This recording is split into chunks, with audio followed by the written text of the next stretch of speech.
خلقه ورضا نفسه وزنة عرشه ومداد كلماته ومنتهى علمه وجميع ما شاء وخلق وذرى وبرى عالم الغيب وشهادة الرحمن الرحيم الملك القدوس العزيز الحكيم أشهد أن لا إله إلا الله وحده لا شريك له له الملك وله الحمد يحيي ويميت بيده الخير وهو على كل شيء قدير وأشهد أن محمدا عبده ورسوله صلى الله عليه وسلم أرسله بالهدى ودين الحق ليظهره على الدين كله ولو كره المشركون أما بعد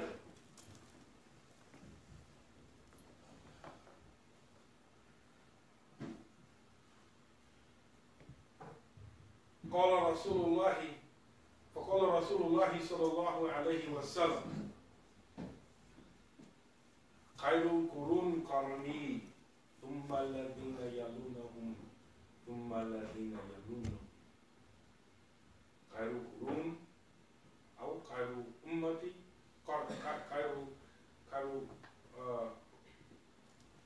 خير أمتي قرن خير القرون قرن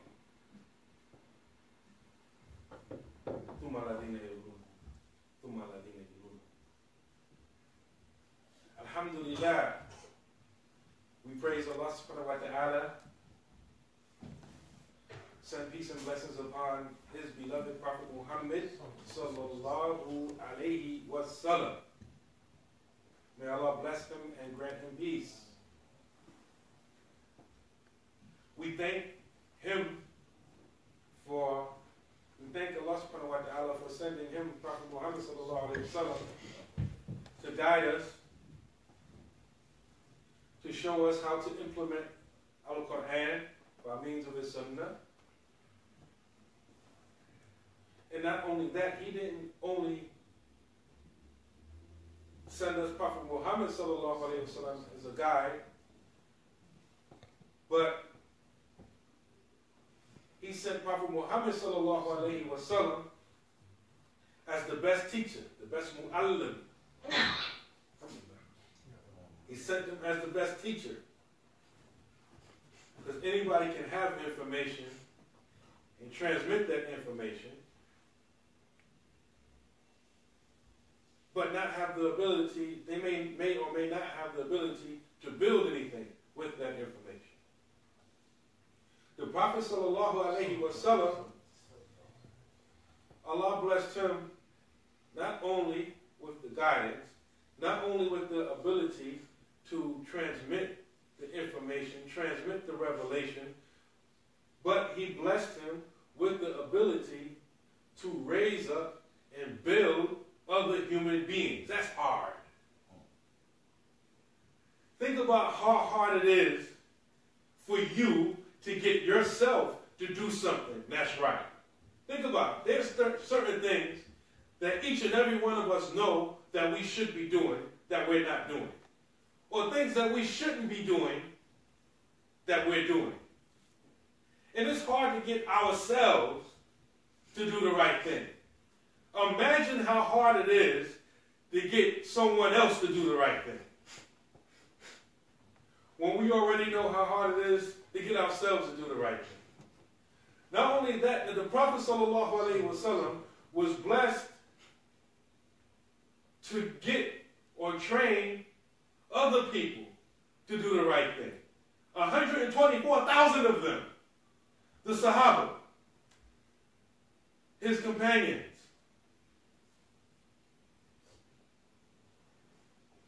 The Prophet sallallahu alaihi wasallam said, the best of generations is my generation. And this is one of those hadith that they call mutawatir. You know, the type of hadith I call super sahih. It's narrated by so many different people in every link on the chain, in the isnad of the hadith, that it is impossible for it to be a lie. It's impossible for it to be da'if, much less fabricated. This is one of those hadith. There's many narrations. The the best of my ummah is my generation. Or the best of generations is my generation. And then those who follow them, and then those who follow them. The Prophet sallallahu alaihi wasallam said, the first 3 generations.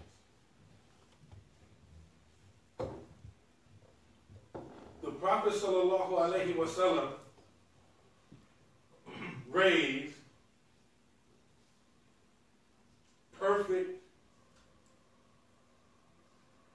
for lack of better words, because no human being is perfect except Prophet Muhammad sallallahu alaihi wasallam. Perfect human beings. Again, some people are short attention span. They may have forgotten the sentence I just said. No human being is perfect except for the Prophet Muhammad sallallahu alaihi wasallam. But if there were to be such perfect people, it would be the prophets and messengers, and then after them, the companions of the Prophet sallallahu alaihi wasallam.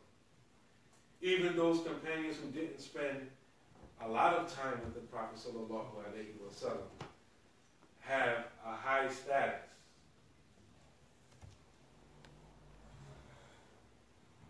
Not just for namesake or not just for appearances, but they really have a high ranking with Allah subhanahu wa ta'ala. And this is why you have to watch out for people who try to disparage or talk trash about the companions. Because Allah subhanahu wa ta'ala says that they are pleased with him. Talking about the Sahaba now. They are pleased with him, meaning they are pleased with Allah, and Allah is pleased with them. So how in the world can Allah be pleased with them and you not be pleased with them? What's your problem? These are the companions of the Prophet sallallahu alaihi wasallam. Even in their mistakes, there's guidance for us. Even in their mistakes, there's guidance for us. So in this beautiful hadith, we learn, at least someone informed the brother that he shouldn't walk with shoes in.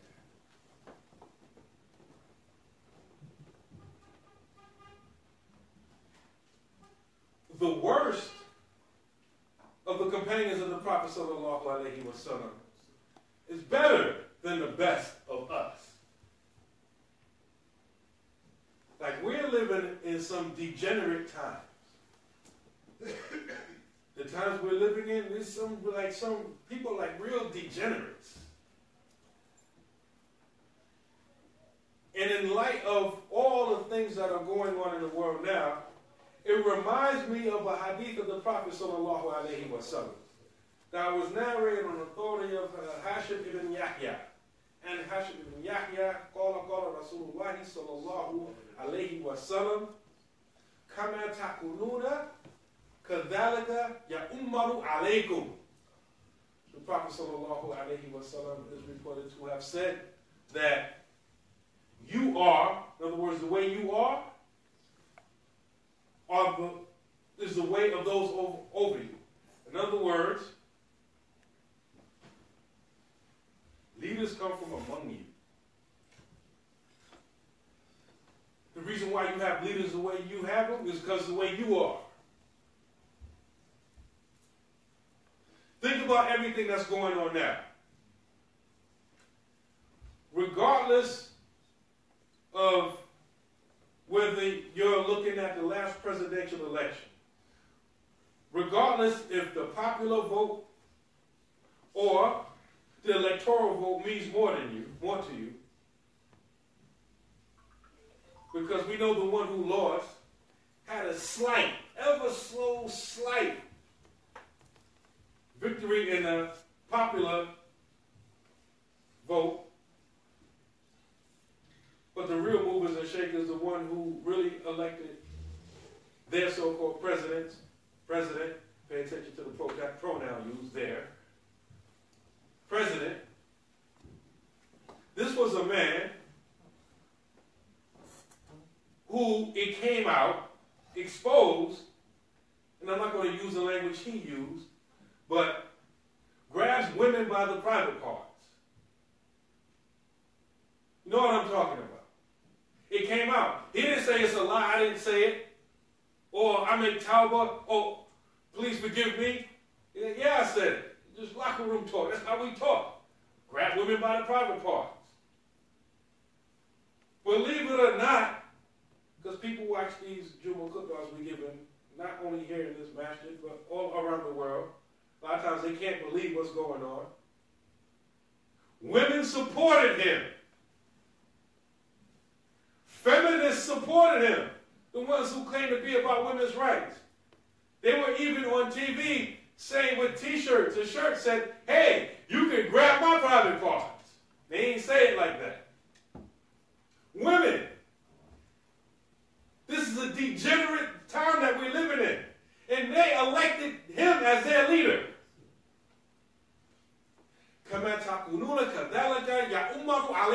You are as those who are over you. You are as those who are over you. We're living in some degenerate times. People have no integrity, low morals. And they elected the chief of them as their leader. Emphasis on the pronoun, there.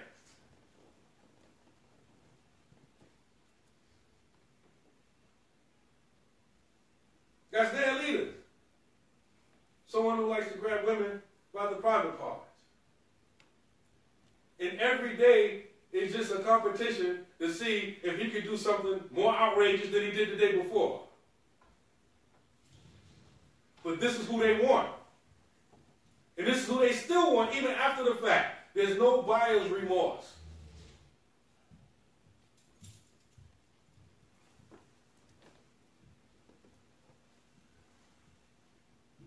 This is a situation that we're living in. Everybody's talking about the hashtag that was actually a movement way before it became a hashtag, way before the prevalence of internet. Me Too. If you're on social media, you know what I'm talking about. Women are bearing witness to the fact that they too have been victims of sexual abuse, rape, or molestation. Me Too. And this is a righteous campaign. Because Allah subhanahu wa ta'ala says in the Quran that it's not proper for someone to speak about injustices out in the public for everybody to see or what have you. I'm paraphrasing the verse, so let me say. Except those who have been done injustice. So when someone does injustice to you and you have no recourse, no one to advocate in your behalf, there's nothing wrong with you talking about what has been done to you. See, foul people, criminals, they want to oppress you, commit crimes against you, and then make you feel bad for speaking up about what has been done against you. They make you the criminal. They shame the victim. So it's a good thing that women are coming out like Me Too. Like the famous Hollywood director, everybody's coming out. Me Too. Not only him, this has been going on at least since the 80s, 1980s. And I took the money because, I didn't say anything because I was worried about my acting career. This was going on. And people say, well, it's not only him, there's a whole lot of other people. He's just the one who it's his turn to become exposed. That's the culture there. And so it's sparking conversation. It's giving people, because when something has been done wrong to you, and you're the victim, sometimes you can feel very isolated. Like, I'm afraid to talk about what happened to me because people are going to look at me some kind of way. But most of the time, you're not the only one. It takes someone with enough courage and enough heart to stand up and say, you know what, this happened to me and it was wrong, and it's not them or they who did it, he did it. Then that gives somebody else courage. You know what? He did it to me too. And you know what? He did it to me too. Then somebody else stands up. It's not only him. He did it to me. There's another guy over there. His friend, he did it. And then these things get exposed. And then, hopefully, they will be brought to justice and in this life, but even if they don't get brought to justice in this life, we know Allah is the most just. If they don't get it in this life, for us to see it, we know definitely they'll get it in the next life. Because see, for us, it's not just a one-sided thing, where our whole focus, our whole consideration is only about this life. When we think about this life as well as the next. We want the best in this life as well as the hereafter. We don't sacrifice one for the other. But the more important is the hereafter.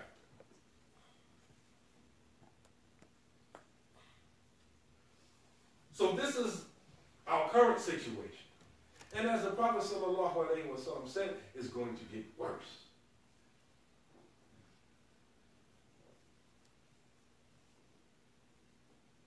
Do you know that people actually right now are making dua? They wish they had the last Republican president that we had. To them, it's so bad right now that they wish they had the last Republican president that they had. Yes. And if you can remember, it wasn't a good time. That's why I always talk about gratitude. See, a lot of times our vision is narrow. You're thinking about now, oh, my life is so bad. It could get worse. You need to be thankful. It's so bad, it's so horrible. It could get more horrible. Enjoy it. Find the good in the moment. Walhamdulillahi Rabbil Alameen.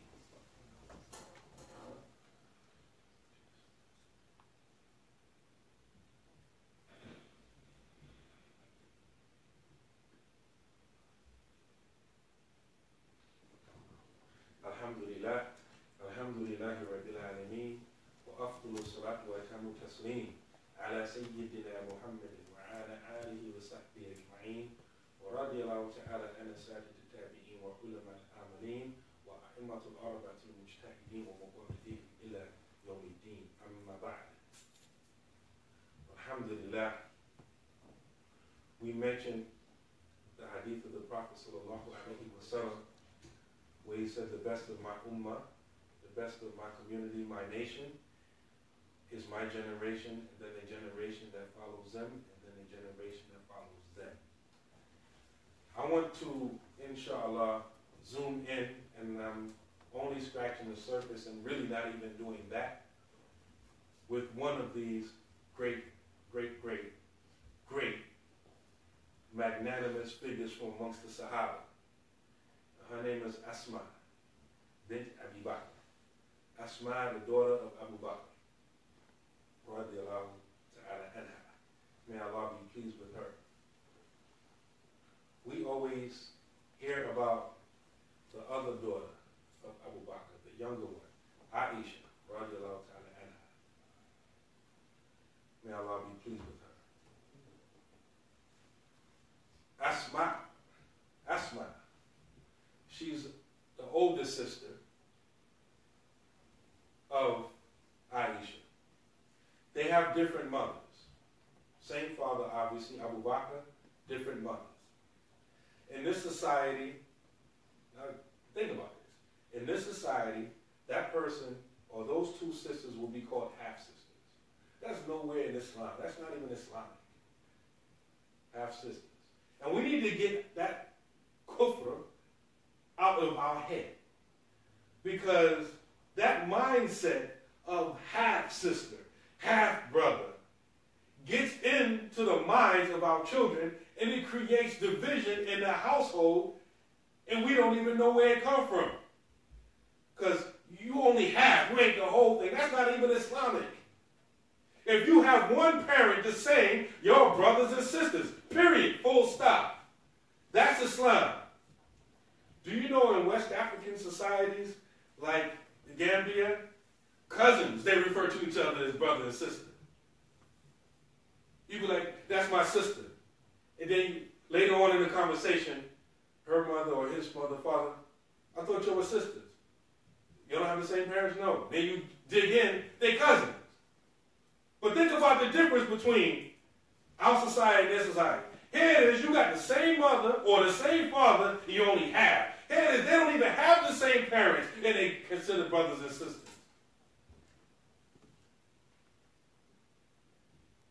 Think about the mentality that it leaves you. Because language, the way you express something, informs the way you think about that thing. That's why it's always important to filter our language and our thoughts through Quranic Arabic. Why? Inna anzalnahu Qur'anan Arabiyya la'alukum ta'akilun. Allah subhanahu wa ta'ala says in Surah Yusuf. Verily we have revealed this as an Arabic Quran so that you may know, so that you may understand. You can't get a good translation for that. Ya'akilun. Intellect. Aql, your intellect.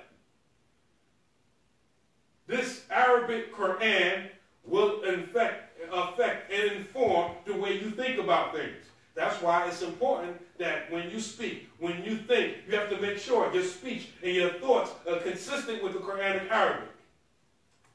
Nowhere in Islam do you find that somebody who has one parent the same considers the other one half this or half that. No, either you brothers or not. You sisters or not. So let's purify our thoughts from them little shaitan. We think it's a little thing, and then you wonder why later on that you having problems with your brother and sister. Look at Surah Yusuf. It's interesting we mentioned that. I wasn't planning on mentioning this. Look at Surah Yusuf. Look at the problems that Yusuf had with his brother. The problems he had with his brothers, if you know the story, you know the tafsir, those brothers had different mothers. Yusuf and Benjamin or Benjamin, same mother.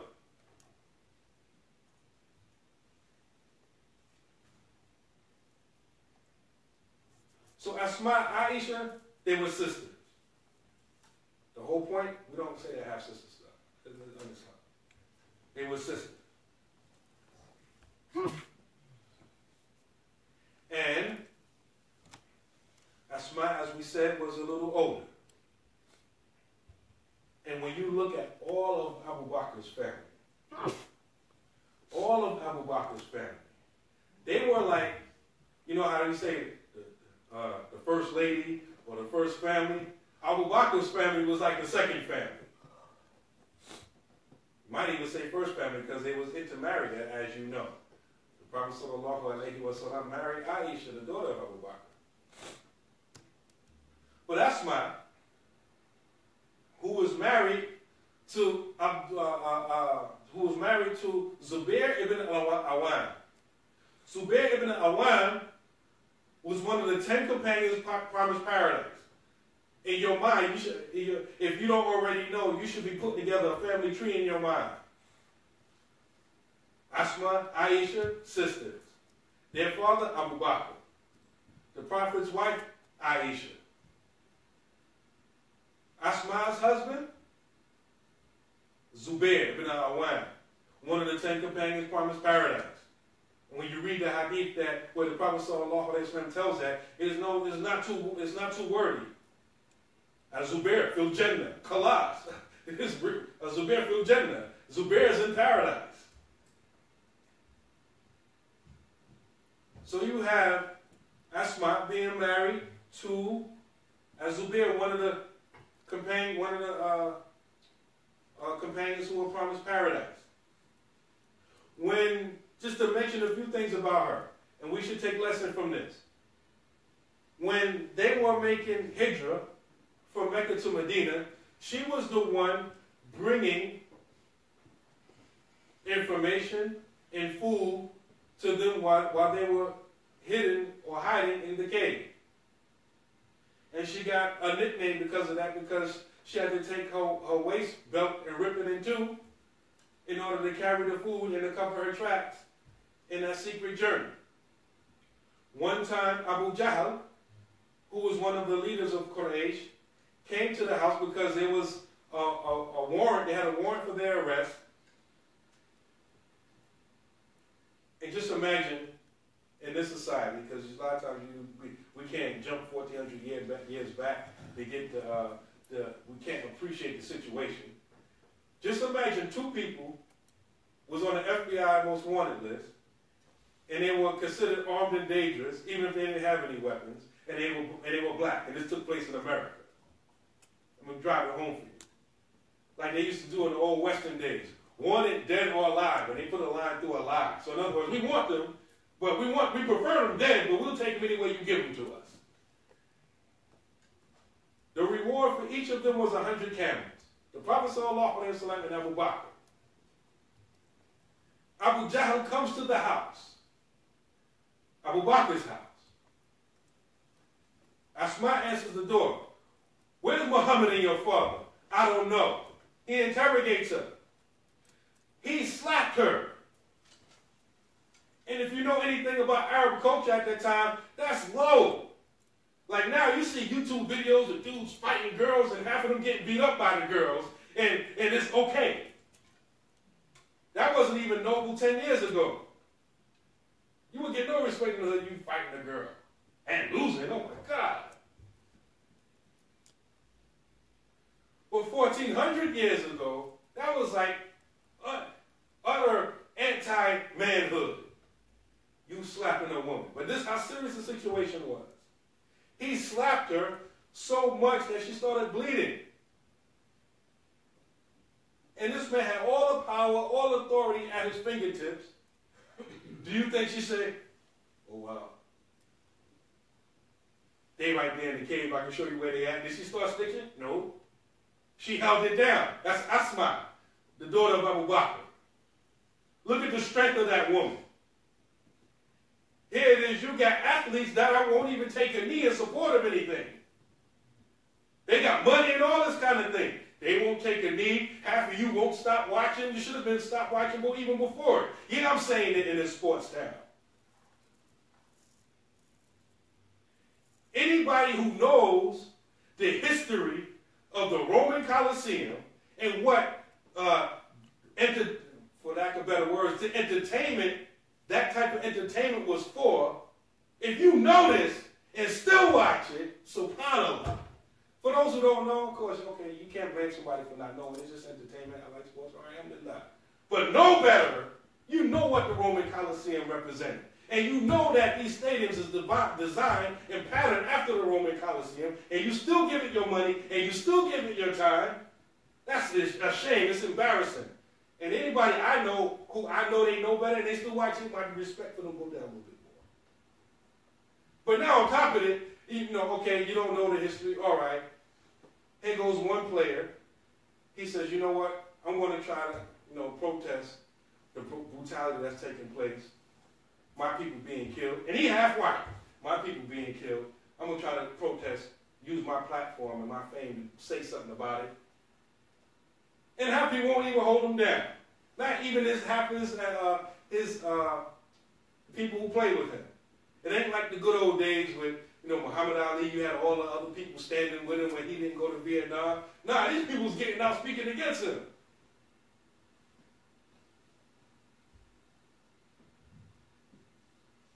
And then when somebody in your family gets shot and killed, you wonder why nobody say anything about it.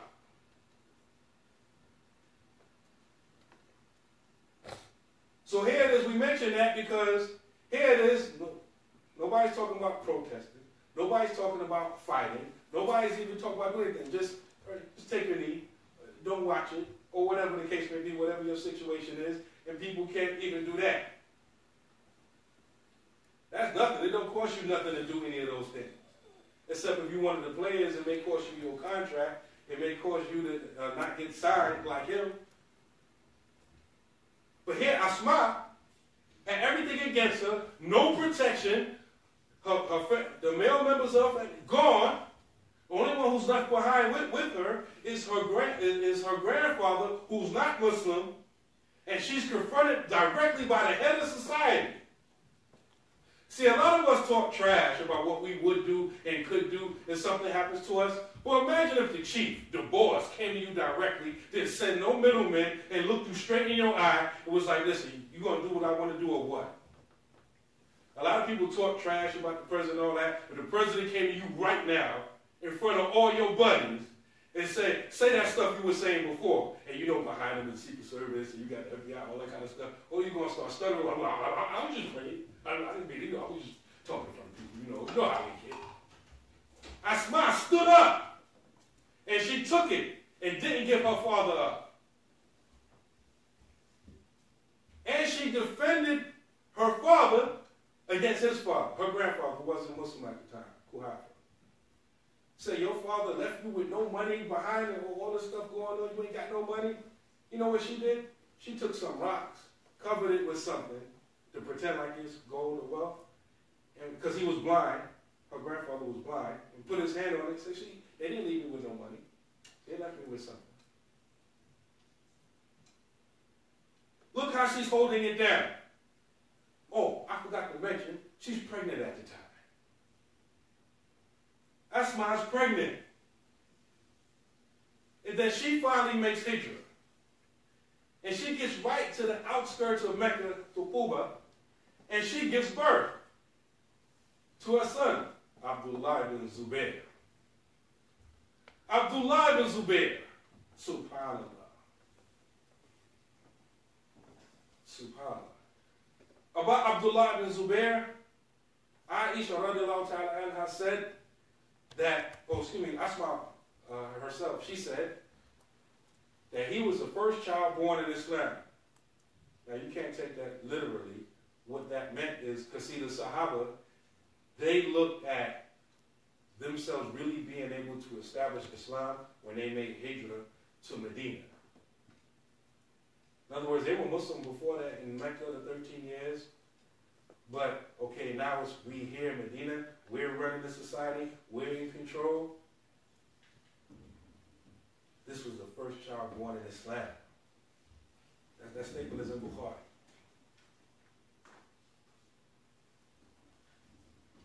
She gets to Medina. And subhanAllah, Asma. She gives birth to Abdullah ibn Zubair,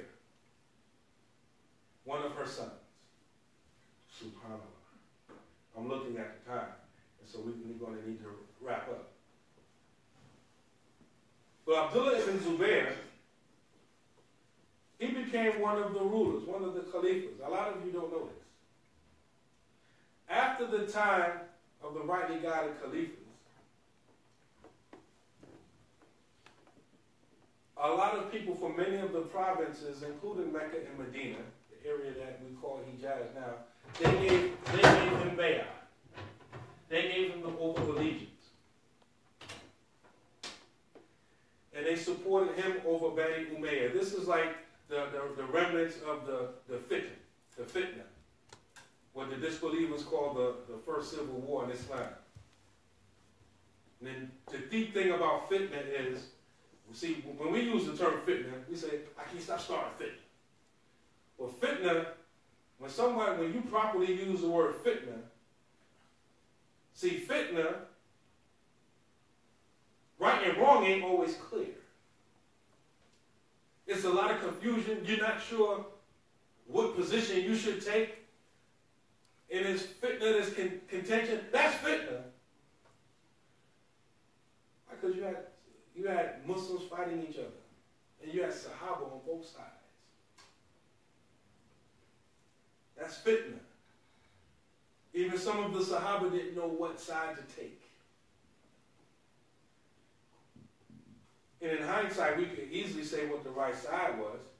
The Prophet ﷺ predicted what was the right side. But not everybody heard the hadith. You got a lot of new Muslims that don't know that. This is the second generation of Islam. You didn't have a Sahih Bukhari. Bukhari wasn't around yet. Hadith wasn't gathered in one collection yet.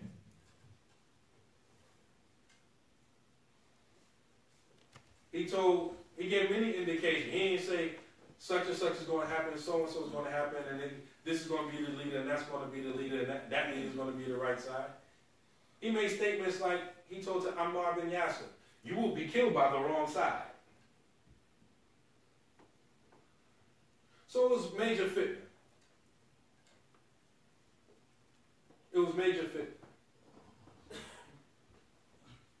Many of the people gave Abdullah ibn Zubayr the oath of allegiance. He was a caliph.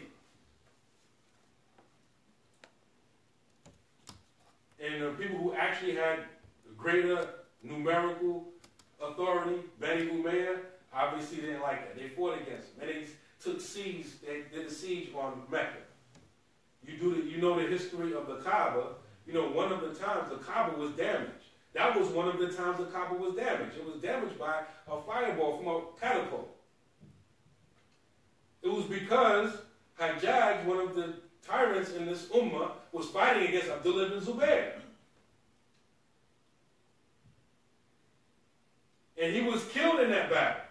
Why do we mention this about Abdullah ibn Zubayr?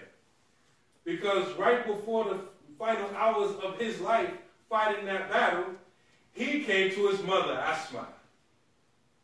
And when he came to Asma, he said, basically, this may be my last time seeing you, so I wanted to see you. He's just talking to his mother. By this time, she's very old and she's blind. And he wanted some nasiha, some advice. Like, because they were sending emissaries to him. You know, listen, we don't have to fight.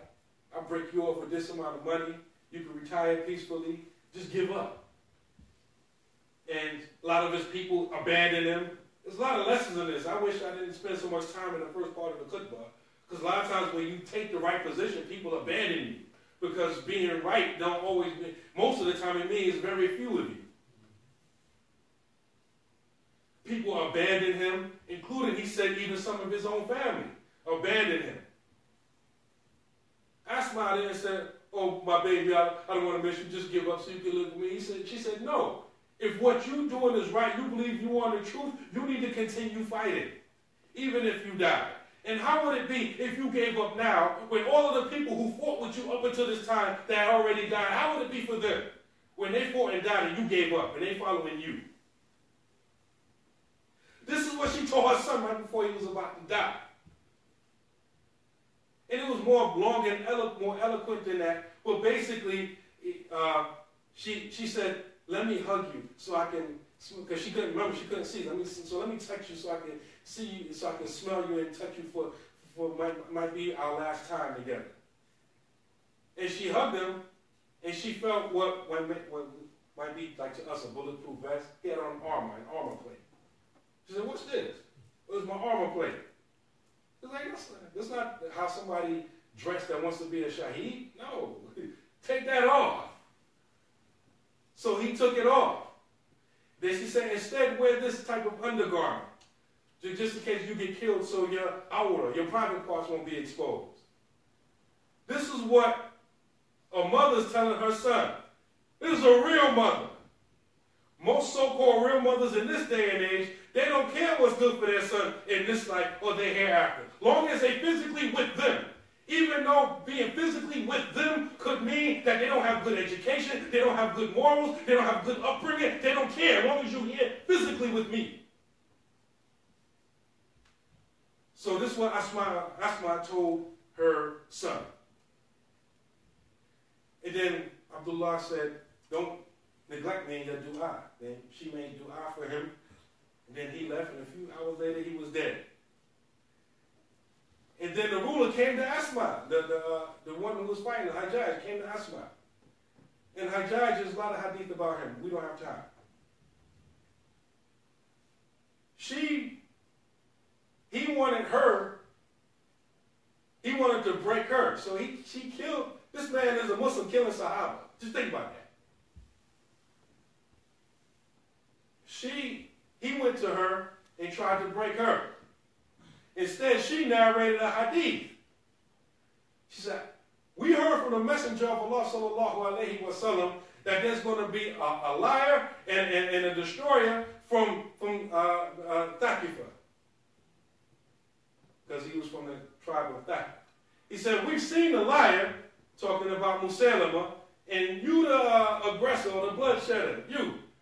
So instead of, bowing down and breaking, she narrated a hadith where the Prophet ﷺ foretold this foul dude. That you can find in Sahih Muslim. Then a few days after that, she died. You want somebody to model yourself after? You have 124,000 examples to choose from. That's just one that I gave you, one woman, Asma. And not only that, she had another son. She had a few sons, but she had another son, Urwa. He's not Sahaba though. Why? Because he was born after the death of the Prophet sallallahu alaihi wasallam. If you know anything about Maliki fiqh, or the chains of authority in the school of Imam Malik, or the way of the people of Medina, you know that Urwa ibn Zubair is one of the teachers of he's Tabi'in, but he's one of the teachers of the younger Tabi'in, the teachers of Imam Malik. We completed the whole of Muwatta of Imam Malik in this masjid right here. There's no shortage of time that you hear and Urwa ibn Zubair over and over and over again. Who is he? The son of Asma. Sheikh Uthman Dan Fodio, Tagamadahu bi rahmati ameen. 1,200 years later, he has twins. Hassan, a boy twin, born. The girl twin comes out. Usually a lot of people, even though Hassan and Hussein, the grandsons of the Prophet sallallahu alaihi wasallam, they wasn't twins, but a lot of times Muslims, they have twins, they name their sons Hassan and Hussein. So it was the tradition in Nigeria to do the same thing. Did Sheikh Uthman name the girl that came out Husseina? No. Asma'u. After this Asma that we just finished talking about. And look what she produced. We don't have time. I'm already talking too long. But just for you who don't know, Sheikh Ahmed Tijani, who used to be the imam at this masjid, mentioned to us in Gambia that Nana Asma'u is the mother of the believers for the Muslims in Africa. She advised scholars, rulers, and everything. In other words, she was a beast. And where did she get her light? Where did she get it from? Asma, the daughter of Abu Bakr. May Allah subhanahu wa ta'ala make all of our women inherit from Asma, the daughter of Abu Bakr. May Allah give us, even us, some of us men, some of her traits.